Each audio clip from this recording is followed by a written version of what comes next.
Okay, please take a seat. We're gonna start. Come in. I know there's like coffee outside and pastries, but we have a long day to go. Please join me. Welcome, welcome. Do make your way inside.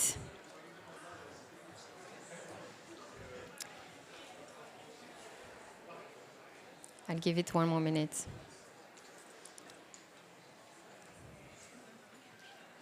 All right, let's start, because we have a lovely opening panel waiting for us. So welcome, everyone. Welcome to the Tech and Society Summit. We are really happy to have you here. And why are we here on this gray morning in Brussels, near the Schuman roundabout? Well, I think we're all here because we believe in green and just futures. We believe that Europe can lead the way in leading technology that serves people, democracy, and the planet. As civil society organizations, we're also quite concerned that the current focus on growth, competitiveness, innovation, security and defense is taking us further away from that future.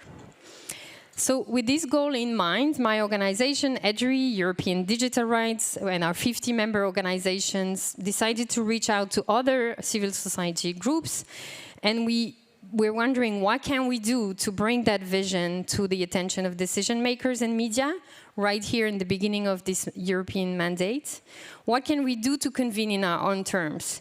What can we do to promote accountability to people, to the public interest, and not to profit? And here we are, lots of months and work later.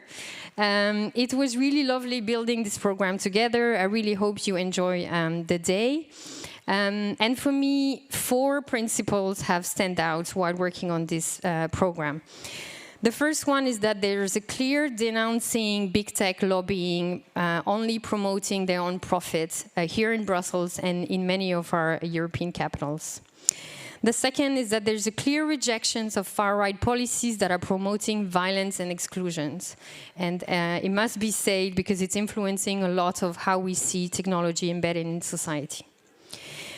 Thirdly, I think we see that there are other ways for Europe than just winning the geopolitical race with the US and China that is reinforcing global inequalities. And finally, it's been clear that there can be no clean transitions on the backdrop of human or environmental exploitations. So here we are in this first ever summit on technology in Brussels that is entirely hosted by civil society and not funded by big tech. So I think you can applause to that.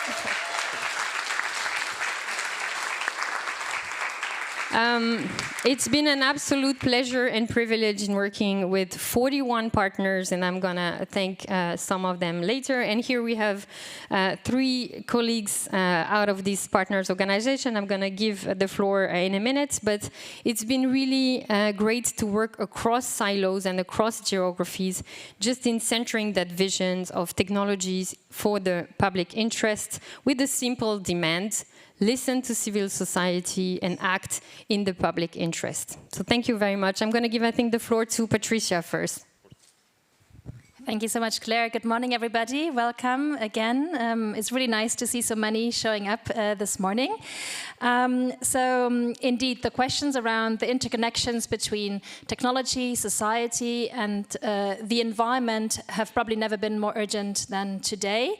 I'm here for the European Environmental Bureau, EEB. Sounds very official, but what we are is basically a large network of citizens' environmental organizations from across the region, and we're one of the many organizations supporting this wonderful event. So why does it really matter for us to be here as an organization that works for a just transition to a healthy planet and healthy people? I think it's very obvious to everyone that the decisions that we're taking today around digitalization, technology, these decisions will have a profound impact on how we shape our economies, how we want to shape our societies, and what kind of new technologies we want to embrace and how. And these decisions will determine the future of our lives and of our planet. I hope that today this will create a platform not to have kind of siloed discussions around, technological innovations here, about environmental policies there, and about other solutions there that will help us to address inequalities, but to create a platform where we can have a holistic, long-term approach to solutions. And I hope that the guiding question of today's event will be how can the decisions and the policies that we put in place today ensure our well-being here in our region and obviously globally for all communities and for future generations, and how can these decisions ensure long-term justice for all. Digitalization is probably the biggest kind of promise of our times. It's expected to have further profound transformative changes in our economy, in our society, in our everyday lives. Well, it has already transformed quite profoundly, for instance, how we do politics with, on the one hand, giving us new opportunities to crowdsource wonderful solutions and at the same time having 5-second videos influence election outcomes. It has already profoundly transformed our economies. It has created new opportunities for people to, for instance, directly market sustainable products at the same time it's driving over consumption. So these profound changes are already there. Digitalization is neither a good thing nor a bad thing. The question is, what do we do with it as human beings? What's very obvious is that digitalization and technological developments have already had and will have more profound impacts on our society and on the environment. At the moment, we are still lacking a proper assessment of those impacts on society, on the environment. For instance, here in Europe, we are lacking a real assessment of where further dependence on technology, what kind of impacts that further dependence will have on our societies in the future. So yeah, what we need is a careful approach, a nuanced approach, a holistic approach, a long-term approach, and an approach which is based on human rights and planetary boundaries. Digitalization is not a goal in itself. Digitalization is not necessarily needed for human well-being. So if we deploy it, then let's make sure we deploy it where it contributes to human well-being, to planetary health, to equity, and to justice. Let's also deploy it where it helps us to go beyond efficiency gains, where it helps us to become sufficient as societies, where we can use services, products, information that we need, not more and not less. When we look at digital infrastructure, let's make sure that it's within the carrying capacity of the planet and with a coping capacity of us as human beings. I'm sure we're all here because we share a joint vision of the kind of future that we want, an equitable, just society that lives within the ecological boundaries of the planet. And I hope and I wish you all a day in which we can exchange solutions that help us to get closer to this joint vision.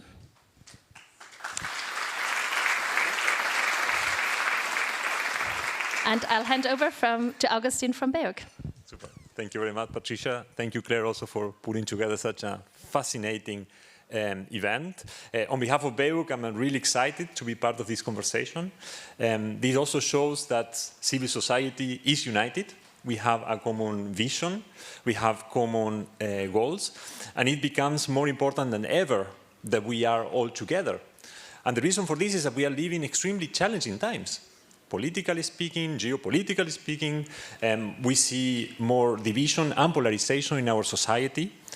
And this is not the way that we would like to see our world and society and economy developing. At the same time, we also need to know that the civil society in Europe has made a difference. We made a difference in the laws that have been adopted in the last years, in the last decades. Just think of the last mandate, those working on digital policies, the Digital Services Act, the Digital Markets Act, and those working on environmental issues, the CO2 targets, the right to repair, so on and so forth. There have been a lot of input of civil society to shape these laws. But the job is not done. Not at all. We're far from that. No, we have new laws that need to be updated. We have new laws in the pipeline, in the Digital Fairness Act, on the implementation of the Green Deal. So there is still a lot to be done, and where civil society needs to have a role, because we are the connection between the policy makers and society and the people. We represent grassroots movements. And we have to be heard by the policymakers and the politicians in Brussels. It's very easy in Brussels to get detached from reality. And you play an extremely important role to bring our concerns, society's concerns, to their attention in order to stir the economy and the markets to develop and to give positive outcomes for society as a whole. And this summit today is just one example of what we can achieve together. I hope that in the next 4 or 5 years, we will see much more of this. We need a strong civil society in Europe, which is not funded by big tech. So I really hope next time, we can have T-shirts not funded by big tech when we go to see the different members of Parliament.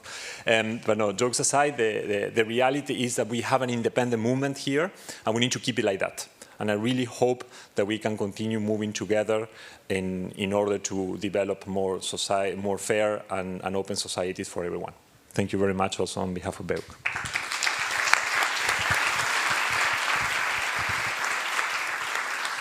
Thank you so much. Hi, everyone. I'm Laurence Meyer. I'm the co-director of Weaving Liberation. Very happy to be here with you all today, and especially acknowledging all the work that has gone into making this day happen. So many people have worked in it and have put their heart in it and their thoughts in it. And that's not for nothing, right? It's because we think it's important. Why is it important?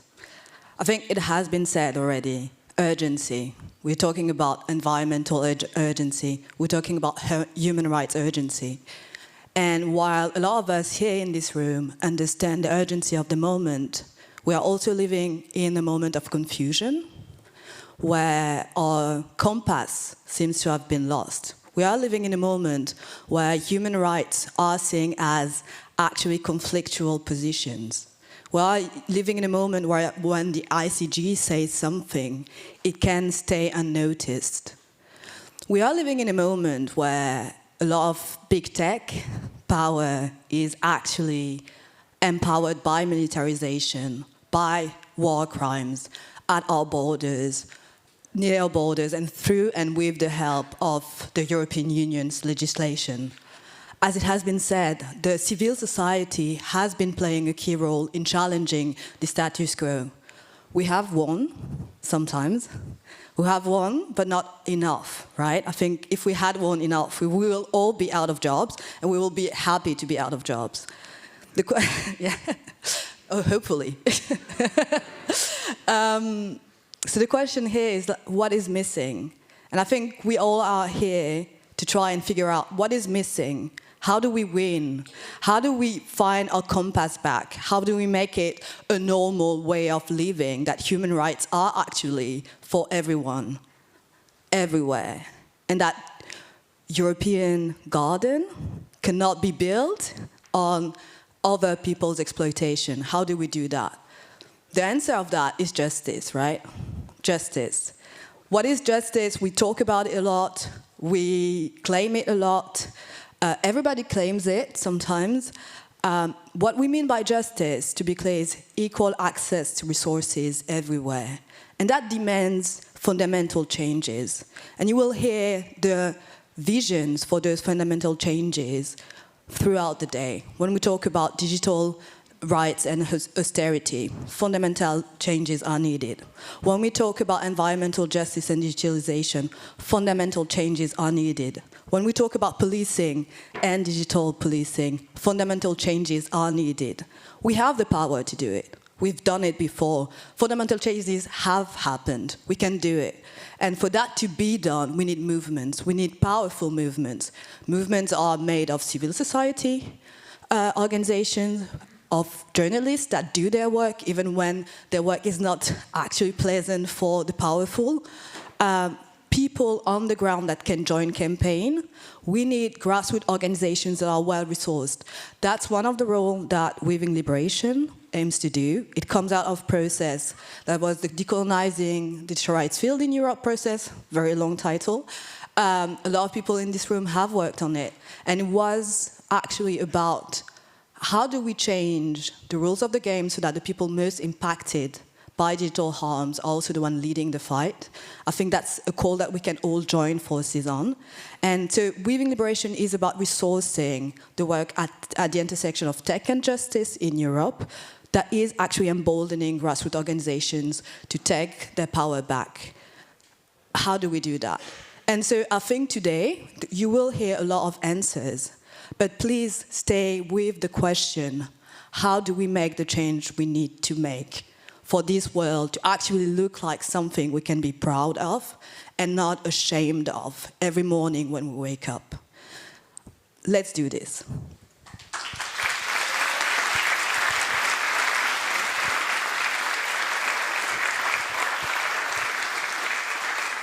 Thank you. And before I pass on the floor to the panelists, I just want to make a few logistical announcements. We want this experience today to be safe and pleasant for everyone, so you should have received the code of conduct. Please look at it. We have a safety team. You can wave Reagan, Daniel, Vanessa, and Bruna, I think, if she's here. They have black lanyards. Feel free to reach out. You have their contact as well. After the opening panel with MEPs, we'll have 2 sessions in the mornings here in this room and in the Malbec room, round tables. We have lunch in the patio and the restaurants, followed in the afternoon again by some sessions and drinks at the end. But also feel free to use this time to interact with one another, to go meet people at their stands. We have also 3 wonderful interactive desks just behind the patio, the repair action desk. So if you have device that you want fixed, go and see the repair cafe there. We have the anti-spyware clinic, and I invite all journalists, MEPs, and civil society actors to go check their devices, and the toxic big tech lobbying table as well. Finally, some thank yous. I want to thank the EDRi team. I will thank them again, but really, really thank you.